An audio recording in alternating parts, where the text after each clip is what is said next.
Tonight, the Trump family, a house divided on the issue of abortion rights. Former First Lady Melania Trump defending them in an unreleased memoir, writing, quote, restricting a woman's right to choose whether to terminate an unwanted pregnancy is the same as denying her control over her own body, according to a Guardian report unconfirmed by NBC News. And Mrs. Trump posting today. There is no room for compromise when it comes to this essential right. Hi, I'm Ana Marie Cox. This is 90 Days with Ana Marie Cox. We have 31 days until the election, which means if you live in a place that's kind of a conservative state, you need to check your registration right now because you only have one more day to register. You should take your registration no matter where you are, but today's especially important in states like Texas. So on this show, we talk to smart people about what they're noticing in this wild, unprecedented roller coaster, 20 cycles a minute election. And I'm going to be talking to a very smart person, Terrance Woodbury. He is the co-founder of Hit Strategies and a Democratic pollster.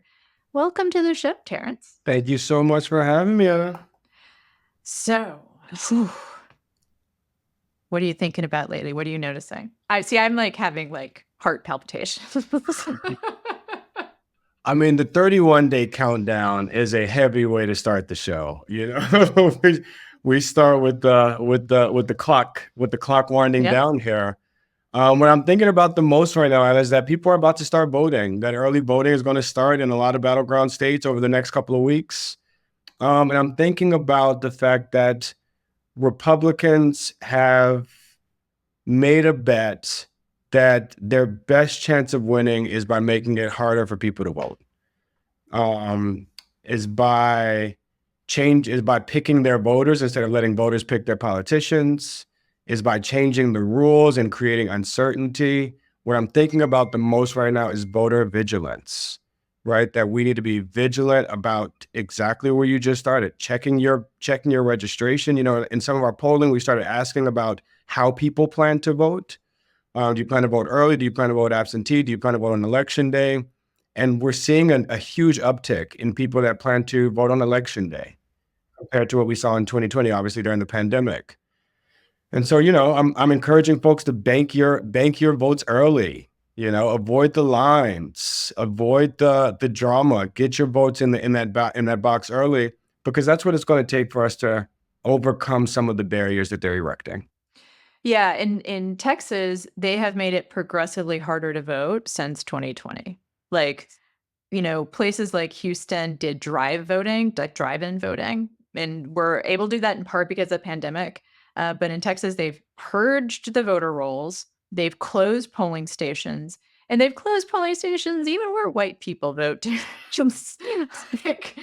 They're doing it not according, I mean, we're sort of traditionally, I think, really, even like good liberals think of it as a way of suppressing the vote for disadvantaged communities, but that's not how they're targeting it anymore. They're targeting it in Democratic communities, which do tend to be more diverse, but like no matter where you live, you should check your registration and you should make sure you know where your polling place is if you're planning on voting on election day, because they're getting closed.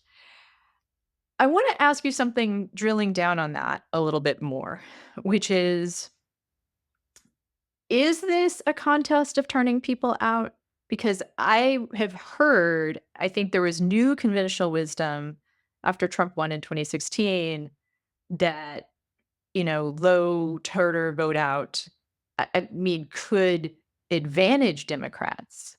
Like, where are we thinking? Like, what is the thinking here that for sure greater turnout advantages Democrats? I've been saying for a long time, and I know that you live in Texas. I do a lot of work across the South, that the southern states are not red states. They're just oppressed states, right? There are more of us. And when I say us, I mean the anti-MAGA majority across the South. That's just not reflected in voter rolls, primarily because, you know, folks like Brian Kemp and Greg Abbott are pretty surgical at voter suppression, especially Brian Kemp. I mean, he was the referee while he was playing in the game, when he was Secretary of State while running for governor. And so he knows the mechanisms and the levers to pull to make lines longer in certain places. The other thing is that because of how politics is dispersed geographically, it's pretty easy to identify the Democratic place. It's the urban centers, right? And so lines are longer in urban centers. It becomes a little bit less accessible. Look, there are more of us than there are of them, right? And one thing I know is that when the electorate is slightly younger and slightly more diverse, 1% younger and 1% less white, Democrats do well. And that's the turnout fight that we're in right now, is that it's young people and it's people of color that are the least engaged and sometimes the most disaffected. That's why the turnout gains benefits Democrats, because we make the electorate younger and we make it more diverse. All right. More stuff I've heard around and even heard on the shows that you and I have been on together, which is, okay, Kamala's problem is white men. Like, that's where the battle needs to be fought, is centrist and white men. Now, I don't believe that, but you have the polling. What do you think? Democrats' problem is white men. Okay. All right. I don't think a Democrat Fair point. Man, I don't think a Democrat has won a majority of white men since LBJ signed the Civil Rights. Oh, haven't run a majority of white women since Clinton. That's right. White people are the problem. Like, let's just put it out there.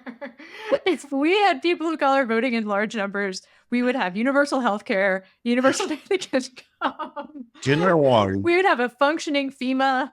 You're not wrong. You're not wrong. Look, I think that we have a couple of challenges in the final stretch. Okay. I think we need to shore up our base. The vice president has made it very clear that she's not entitled to any votes. Right. She wants to earn every vote. And that means that we have to continue to shore up our base of young people who are overwhelmingly mobilized, especially by things like abortion. Yeah. We saw that in Michigan, where Michigan in 2022 had the highest turnout of young people during the midterms, and that's because they had abortion on the ballot, right? But we also have to mobilize and turn out people of color. That her identity and she understands this, and the campaign understands this, that just being a person of color does not make her entitled to people of color's votes. Yeah. And so we're meeting them where they are. She's doing the HBCU tour. We're about to go into homecoming season. These are great opportunities to reach a lot of people of color on their campuses when alumni begin to reconvene. And so we have a plan to meet folks where they are, but there's a couple of gaps that we have to close. We got 31 days and we have the resources to do it, but it's going to take all of us. I keep encouraging folks, especially folks like your audience who are, engaged and super voters, that voting isn't going to be enough this time, that we have to vote and we have to get others to vote. Yeah. That we got to get other folks engaged. So there's been a lot of criticism of Kamala in terms of her presence in traditional media. She hasn't done many interviews with the big outlets. And, there's a part of me, I used to work at Time magazine. I worked for the New York Times. I have some affection for those kinds of outlets. I still subscribe. Are we talking straight media? Are we talking straight media? Yeah, I called it. Yeah. When we were on Don Lemon's show, I called it straight media, and I was talking about like straight and narrow, like just the facts, ma'am, kind of mentality. But you and Don, but a bunch of queers, Yeah, you schooled me media on that particular term. So legacy media, conventional media, all of that. I do think outlets like the Washington Post and the New York Times and even like Wall Street Journal do incredibly valuable work. They're some of the places that have the best resources to do investigations, basically. But there's been a lot of like, why pay attention to us? Do you think that she could get voters by doing more of that? Like, what is your sense of that? Like, is that as an electoral strategy, or is that something that's just like, fine, I'll do interviews because I don't know why. I mean, I don't know why she would. Yeah. I think, the first thing I have to acknowledge is that the campaign had a Herculean task in reintroducing her to the country in 45 days in a historic sprint. Yep. Where she was hitting 5 stops a day, 3 states a day. The idea that she's not getting in front of enough voters, I mean, I am exhausted trying to keep up with her pace, you know? And so, look, I will never, ever understate the role of legacy media, right? It is a pillar of our democracy. It's in the First Amendment for a reason, freedom of press. But, you know, in a evolving information ecosystem, there are different and sometimes more effective ways to reach targeted voters. And you know, we may be evolving to a place where the legacy media outlets are much more effective, to your point of holding power accountable, than it is at candidates introducing themselves to candidates introducing themselves to voters, because voters have self-segregated into ecosystems and channels and platforms where they can express and share ideas with folks that they're aligned with. And so we have to meet them in those places. I think that's what we've seen the vice president trying to do. But she was also just endorsed by the New York Times editorial board last week. You know, she's also, so, you know, we're trying to do a balance of both, but some of the voters that we have to reach, primarily young voters and voters of color, we're reaching them in the palm of their hand. You know, we're reaching them in text messaging and on platforms where they spend the most time. So this is something that I've talked about whenever I get a chance, which is just my theory of the electorate, which is a theory. Like, I don't think there's a way to prove it, is that she can win with those voters, right? Like, with which voters? With the young voters, with the diverse, you know, voters, and also young people are the diverse voters, right? Like, I know that's a point you've made elsewhere, that the reason why young voters are Democratic voters is because they're diverse. That's right. It's not because they're young. That's right. That's exactly right. Young people are millennials and Gen Z have emerged as the largest voting bloc in America. Over 50% of America's electorate is millennial and Gen Z. They're also the first majority minority generation, right? And so a part of why they vote so much more Democratic is not because they're young, it's because they're diverse. Right. So is there a point for Kamala Vice President Harris? I'm really trying to practice calling her Vice President Harris. Or at the very least, just referring to Walz as Tim, which I think we just should do. I think he's Tim or Coach Walz. So can I just give you my take on this? I know that wasn't a question. I'll just give you sure. We call her Kamala because that's her sign. You know what I mean? Like, this is literally, this is a 2019 campaign hat. 2019. This is how she introduced herself. Kamala for the people. You know? I love the separation of the syllables, because that gets you to the Kamala. This is great. This is great marketing, right? This is how she introduced herself. It's so good. On Tim Walz, I prefer to call him Coach because I just think it's endearing. Yep. Even when he's vice president, I'm still gonna call him Coach. I almost don't want to talk about the debate because I'm so defensive of him. Like, it's just, I think he did fine. He did fine. I think he did fine. That's right. He tried his best. If I was his coach, I would have good job. Gold star. Yeah, gold star, Tim. But so is there electoral or polling argument for trying to get, I'm going to say it, the Joe Rogan audience, or like the kind of the folks who call themselves proudly independent? Like, do you know what I mean? Like that kind of, like, it's white guys. Okay, that's the guy that we're talking about. Okay. Yeah, basically, okay. I could describe them a lot of different ways. That's right. But if we're going to be frank about it, young white dudes. Yeah. Is there a point to doing that? And also, like, I guess my question is, how do you do it? But those are two separate questions. And first question would have to be, is it worth it? Yeah. Yes, I do think it's worth it. But also, to be clear, the problem that the electoral problem that we're having with white men is not unique to Kamala Harris. It is a Democratic problem. Right. I don't think that winning a majority of Joe Rogan's audience is our path to victory this time. But I do think that there has to be a long-term effort of the Democratic Party to go after disaffected men, not just white men, disaffected men, working class men. But we have to do that by reclaiming some of the values that I believe the Democrats have ceded for far too long.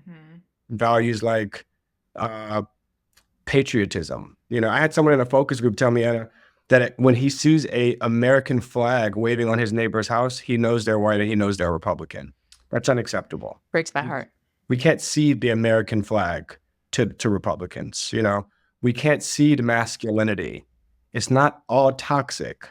And I think that's one of the things I love about Tim Walz is I think he presents this alternative masculinity, this positive masculinity that is not threatened by differences, that's not threatened by people who are not like him, but that embraces them because that's part of his strength. I think we have to reclaim those things. My father is a captain in the reserves who cries every time he hears the national anthem. You know what I mean? Who goes to church twice a week. We can't cede religion. We can't cede God. We can't cede patriotism to men like that because, frankly, Anna, they believe in those things, God and masculinity and patriotism, more than they believe in the Democratic Party. Yeah, I just did a quick fact check for myself, and it is also true that 30% of military is people of color. And 30%. yeah, and I think that's pretty big. That's way overrepresentative. Right. That's right. And so there are factual reasons why we shouldn't, why progressives, and call them Democrats too if you want, shouldn't cede that or don't need to, just don't need to, period. That's right. And also, I didn't look this up, but it's also true that not everyone in the military is conservative. That's also just a fact, right? Many of them don't vote because they think it's not part of their job right now. But that's funny. Quick story about my dad. My dad participated in some of the civil rights movement in Fort Worth in the 1960s, and he was ROTC. And he made the mistake of wearing one of his overcoats to a protest and got scolded for that. But he refused to not go. He was like, it's wrong to represent the military. Fine. But how is it wrong to go say that people should sit in the same counter? Anyway, that's my dad. I love him. Thank you, Dad. After that, we'll But I think that there is a deep-seated patriotism about justice in a lot of military members. So there's just an argument to not cede it, right? And then I think there's also an argument that spirituality and a higher calling, there's no need to cede that as well. Some people are turned off. I think some progressives are turned off by talk of God or Christianity. And I respect that because there is a strain of that's been very painful for a lot of people, right? Especially our LGBTQ constituents. But you don't need to cede the idea of higher calling, right? Or working together of all faiths and no faiths. That's right. And I think that, curious about your point of view in this, part of me feels like all you need to, not all, but you do need to just claim it. That's right. Right? Is that? Yeah, that's right. I think that we have seen, look, if this is this big USA poster I got at the Democratic Convention in Chicago this year, right? There is a concerted effort by the Harris campaign to start reclaiming these values, reclaiming patriotism, reclaiming freedom, right? Reclaiming these values that are intrinsic to the American dream, and that are not unique to whiteness, that are not unique to white men, that are the inheritance of all of us. It's a part of the franchise that we inherit. And so I think the Harris campaign is doing a good job to try and reclaim these things. I think we are talking about generations of concession, and that's going to require generations of reclaiming. And so the Harris campaign is off to a good start, but we're going to have to reclaim values of masculinity, of patriotism, of spirituality, of family, because those are not things that the right or that white men get to own. Yeah, I think this is a place where the creepy and weird messaging seems to be just an accurate way to describe how the Republican Party is not pro-family. That's right.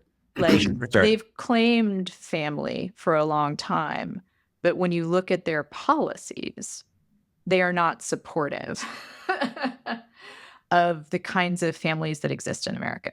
That's right. Families where, let's say, someone is a stepmom but doesn't have biological children. That's right. Families in which the biological children were not conceived in a traditional manner. Families that have a child that does not identify on a binary spectrum. Like, those are the families, mixed race families. That's right. Which, weirdly, one of the people on the ticket has one of those. That's exactly right. I mean, that's a part of it. A part of reclaiming is redefining, right? Yeah. We have to redefine masculinity. This is why I think Coach Walsh should have conversations about what we should really be talking about in locker rooms. It ain't what Donald Trump is talking about in locker rooms. Or supposedly that's locker room talk. Locker room talk, right? And so we do get to reclaim these things. We get to redefine these things and redefine them, but with our values. And these are values that we know appeal to a majority of Americans. Yeah, I think that maybe even the framework that I'm thinking about is not reclaiming, but just acknowledging the truth, like acknowledging what's out there, that the definitions of family that the Republican Party are working with no longer reflect what Americans are actually experiencing. And I think that's one of the reasons why the Project 2025 messaging has been so effective, is because it's just a clear statement of a going back. Right? Like, going back to an America that I think a lot of people, especially young people or diverse people, let's stop saying young. Like, we keep talking about young voters, but maybe that's not who we're actually talking about. But people who don't have a typical white person experience recognize just no longer is what their life looks like. But I want to talk to you more about the masculinity piece, because I think it's really revealing, or it's to talk to you about the masculinity piece. What I'm hearing is something that I haven't heard from a lot of pundits, which is, in this race, the winning strategy isn't necessarily to go after white men, but that in this race, let's think in a different That's way. right. Well, I want to be clear. It's not that we don't need any white men to win this Right. race. Or we don't need to win a majority of white men Right. to win this race. Now, I have been saying, and I'm pretty sure this is backed by polls, if she can win white women, she'll win. That's right. Yeah. And, oh God, I just read this really depressing article. Oh, I hate to bring it up. It was about pro-choice Trump voters. That's a thing. Uh-huh. Yes. Guess what color they are?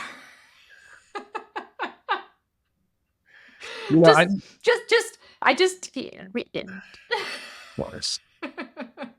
I live in Maryland. I live in Maryland, and Larry Hogan has just released an ad. Who's running for Senate? Larry Hogan, who was the Republican governor of Maryland and is now running for Senate in Maryland, a Democratic stronghold, but he was a very popular Republican governor.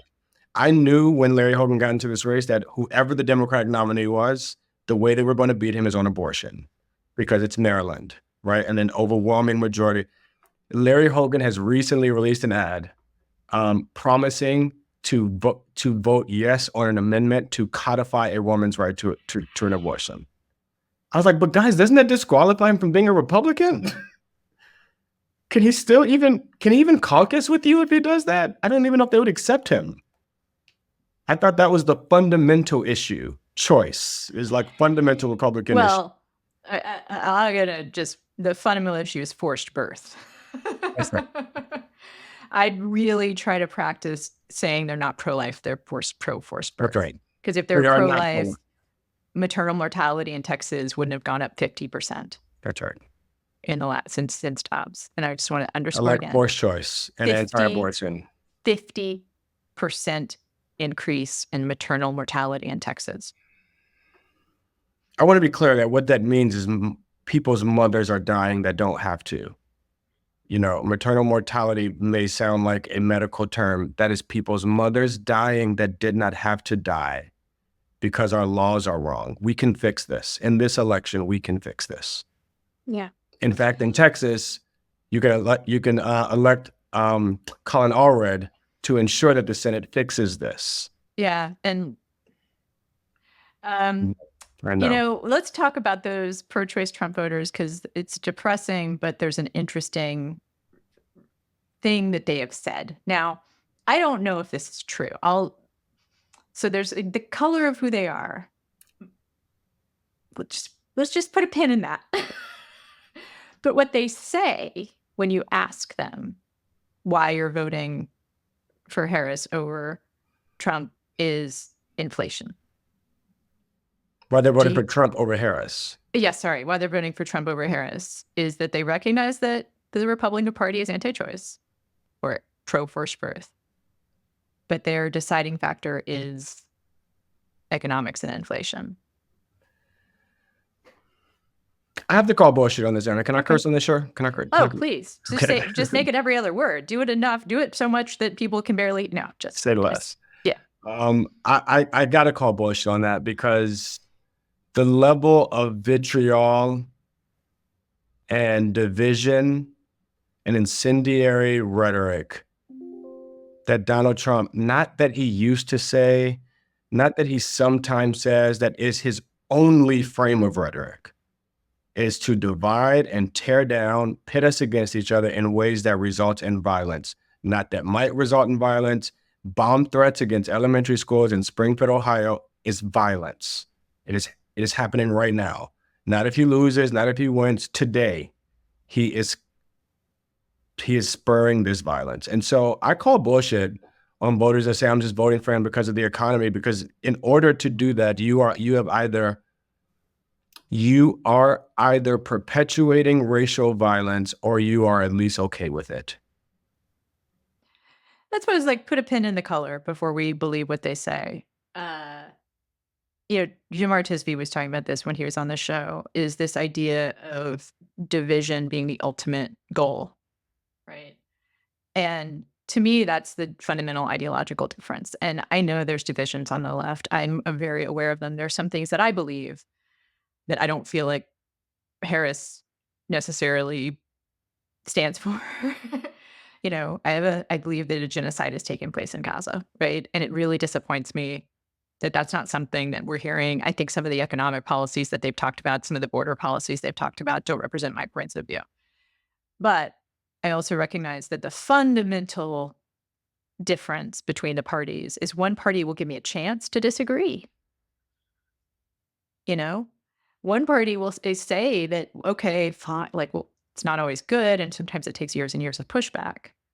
But I feel like eventually my voice might be heard, and also the fundamental value of pluralism is respected. And Democrats can be just as fucking racist as anyone else, and the history there is bad. But there's a reason why they've grown so apart on that, right? And then what the other party stands for is division. Yeah. Just division after division after division until what you wind up is white people, white men, straight white men. Look, when you think about the last 3 presidential elections, right? Like the last 3 Democratic candidates, the last 3 candidates for president on both sides, right? Democrats have run consistently on uniting the country. Barack Obama ran on, not red states and blue states, but united. Hillary Clinton ran on stronger together. Right. Right? Joe Biden ran on restoring the soul of America. What is MAGA running on? Tearing us apart, exploiting our differences. And I'm saying MAGA because it's not Trump. Yeah. It's them, all of them. And the only Republicans that are not supporting this divisive campaign, this divisive rampage, have endorsed Kamala Harris. So Yeah, and I mean, and again, like I'm not happy that the war criminals have endorsed Kamala, but you know, I'll take them. Sure, I fine. want to be clear. They're not like us. Very, very clear. Liz Cheney is not like me. But what Liz Cheney, on any issue, right? But what Liz Cheney is a staunch Republican Yep. that has put her country over her party. I agree. And I also have this like idea that like we'll sort out the differences later, you know? I'm Like, afraid what that's going to look like. But you're right. yeah. I mean, after we get a, Harris Wells administration, we'll sort out the differences, That's right. And maybe that'll not be pretty. But Because there's some strange bedfellows coming together here in this anti-Trump coalition. and my point of view on the Republicans and war criminals who have joined, and there are war criminals on the Democratic side too, Sure. but who have endorsed Kamala, is they should be grateful that we let them endorse her. That like they owe us a I favor. agree. I agree. We accepted you into our coalition and gave you a microphone on that convention stage. You are welcome. Because Yeah. if we didn't do that, to be very clear, there's no place for you. Yeah. There is no Republican Party that will have you. And so if we don't invite you in, you are a political nomad homeless in this world. Yeah, exactly. So like, don't concede shit, don't concede choice stuff, right?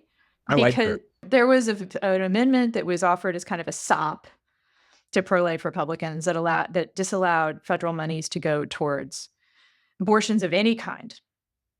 And that, do you know who that impacted the most, Terrance? Gross. Of course I do. That meant, you couldn't use any kind of federal insurance to get an abortion. It meant that Planned Parenthood had to separate out. Now, money works the way money works. So it's true that like money eventually maybe got to people who needed abortions, but it impacted the lives of, disadvantaged women. And that's who could not get abortions because of that federal policy. And that was done completely to just make Republicans happy. So don't cede. They need you. They need you. That's right? They're not doing us a favor. We're doing them a favor. You're welcome, Republican. Welcome, and you're welcome that we're willing to have you. And also, and this is like not necessarily something that can happen like in the Senate or whatever, but my friends, I used to cover the right and have a lot of friends. I was actually pretty good friends with Tucker Carlson and Pete Hegseth, who's now on Fox and Friends. But I didn't stay friends with the people. It was just weird. It was just a natural fallout, right? Like the people who I was closest friends with wound up being never Trump Republicans.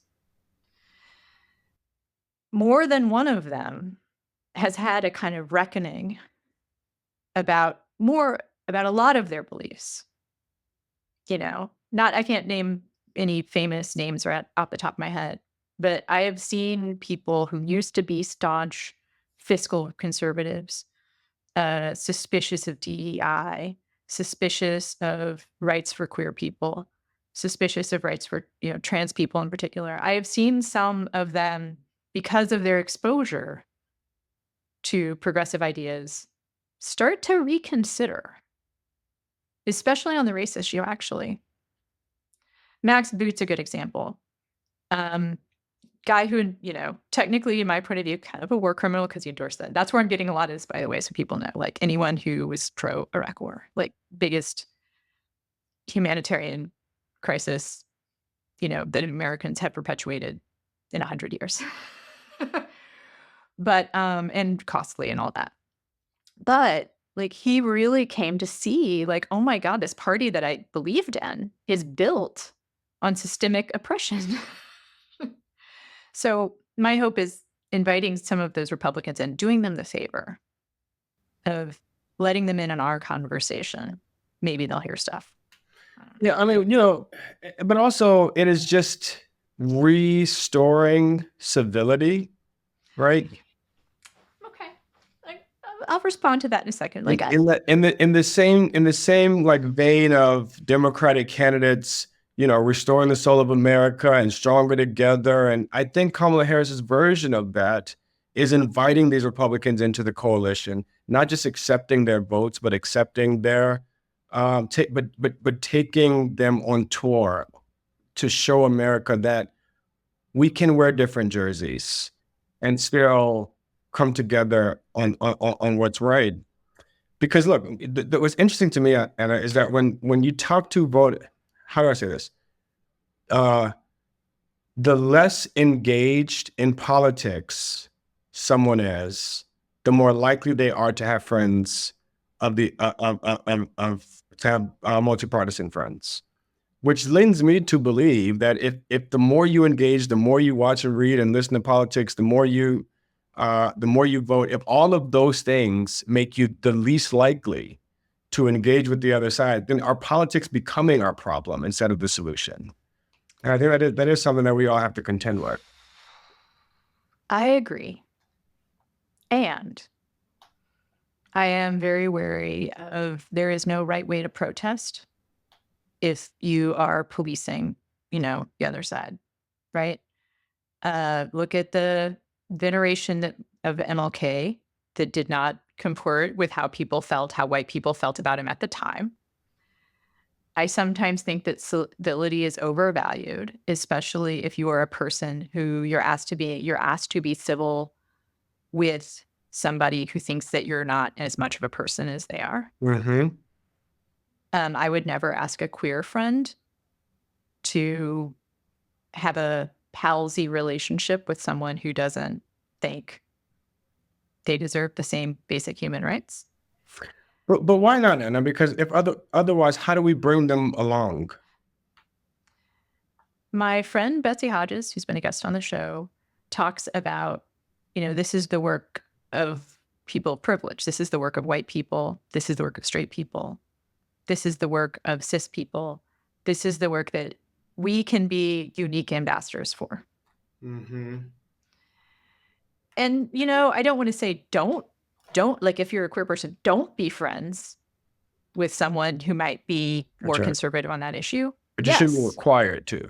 That's not it's just like, we shouldn't ask them. Like, we shouldn't be like, you're doing your duty by being a friend of someone. Yeah, go out. Yeah. But I think that is, in some ways for white liberals, it's the less intuitive ask of them. Like, a lot of white ladies want to do I'm gonna go reach out to the Black community. Yes. I'm gonna go be yes. In the Floyd protests, I heard from people, it was hard for me in a way, because my impulse was I want to go deliver water to North Minneapolis. I want to go be there. But I had friends who were please don't. Please give money. Please talk to your friends.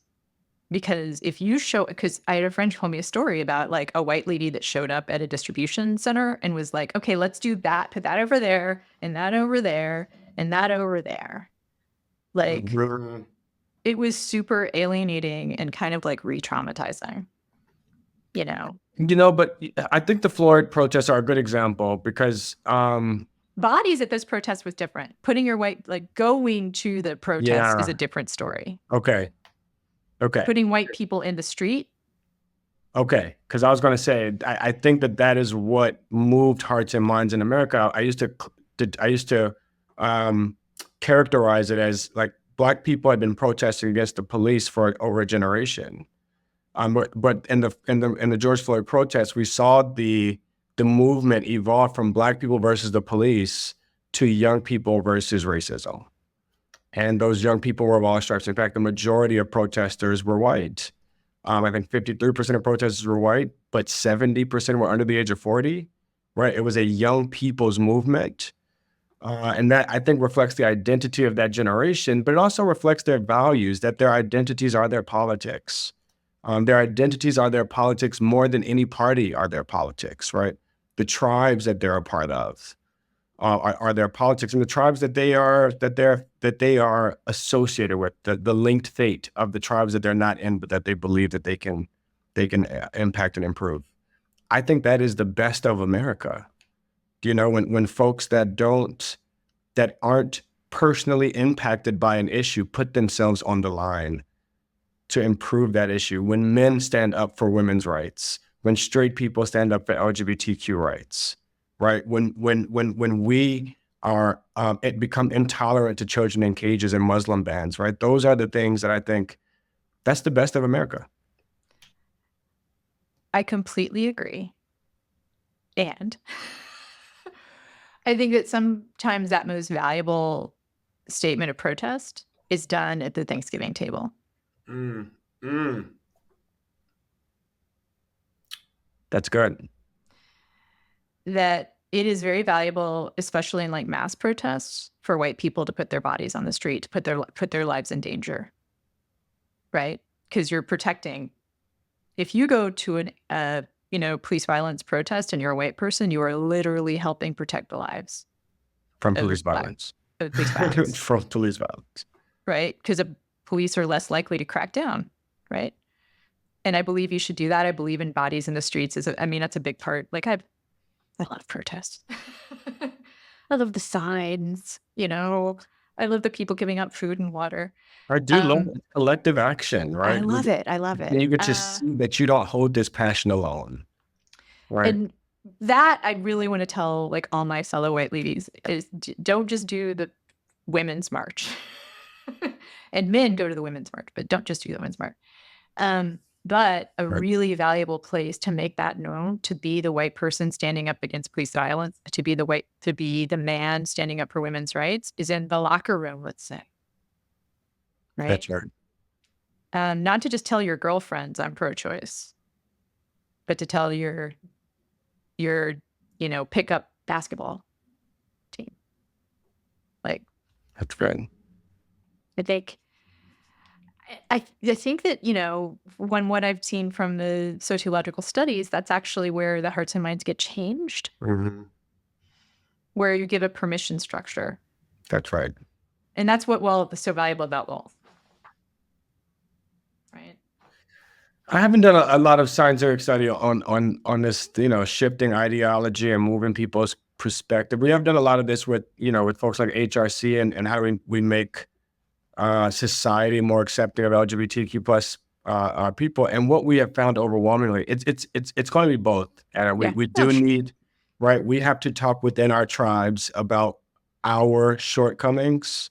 But what we found in a lot of the LGBTQ studies is that the greatest way to overcome anti-LGBTQ sentiment is exposure to LGBTQ people. Right? You believe these things because you don't know anyone. Right. I agree. And also, I just know trans people who, if they're passing, like, gonna stay passing, and I don't want to ask them. That's right. Again, it's a question of like where it's a both and. I think we're on the same page here. Yep. Like it is just the work of everyone, let's say. Yep. It's the work of everyone. It's going to take all of us. And it's going to have to continue after the election, no matter who wins. In fact, I think that's when the conversations are easier, right? When the stakes are lower, when how you feel doesn't determine who's going to be, how you feel about LGBTQ issues, for example, doesn't determine who the next president is. That at this point, we're just talking about what's right and wrong in America. So I do think that these conversations have to continue after the election, and that's when they become more effective. I have had so much fun talking to you. We have to start to wrap up. So is there anything that we haven't gotten to that you want to bring up? Because your listeners are the super voters, are so engaged, that they consume political content throughout the day. There's one thing that is beginning to keep me up at night that I want to just encourage folks to be prepared for. I am confident that the Harris campaign has the strategy, the resources, and the candidate to win a majority of votes in the states that we need to win the Electoral College. I am less confident that Republicans will allow that to happen. And so I just encourage people to, be prepared for this kind of extended period of counting and determining who won.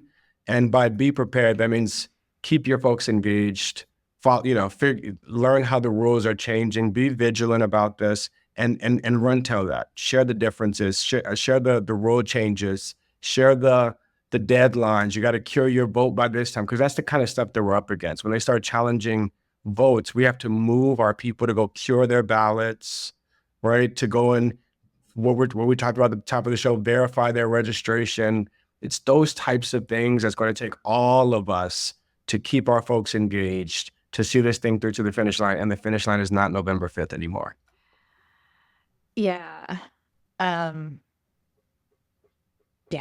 I think you're right. I mean, I've Heard it actually, on a high note. Sorry. okay. This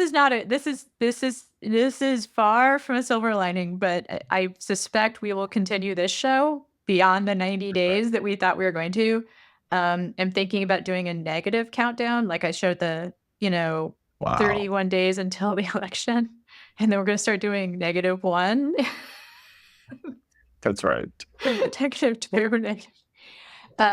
And this is also not necessarily an up note, but just a thought, which is I've heard this more on the right than the left, the Republican MAGA more than progressives, but that there is sort of a scenario where she wins greater than the margin of cheating. Like, if it is a big enough blowout, I think it'll defang some of that on the right. But you want me to respond to that? Or? Okay, all right, sure. Is it no such thing as a greater than the margin of cheating? I keep hearing this, Anna, and here's my question every time I hear it, because it's very smart people that tell me we just have to win by a large enough margin. And my question is always, what is the number that he will accept? Okay. How much does he have to lose by to say, okay, I lost? Okay, that's Trump. Take Trump out of the equation. Like, he's not, you're right on that. Like, there's not a number, because he's unhinged. I think that there are folks, let's say, there are folks that are, what? Like the Supreme Court, maybe, that might accept a large enough margin. We gotta fight, guys. We can't just win. We gotta win. Okay. Yeah, all of what you said is true. Fight. My hope is that there might be a, win by a large enough margin. Love that. I love that. Fight. Don't assume there's going to be a large enough margin, right? Like, let's do both. Let's blow them out and then fight to make sure that these votes are counted. All right. That's a good high note. That's the highest we can go. It's the highest I can get right now. It's the best we can do. All right. I've been talking to Terrance Woodbury. He is the co-founder of Hit Strategies and a Democratic pollster. And this is 31. 90 days with Ana Marie Cox. We started 90 days before the election. It's 31 days. I'm going to put another pitch out. If you live in Texas, I can't name all the states because I just know it's Texas. If you live in a state that, all repressive vote, assume it's in Georgia.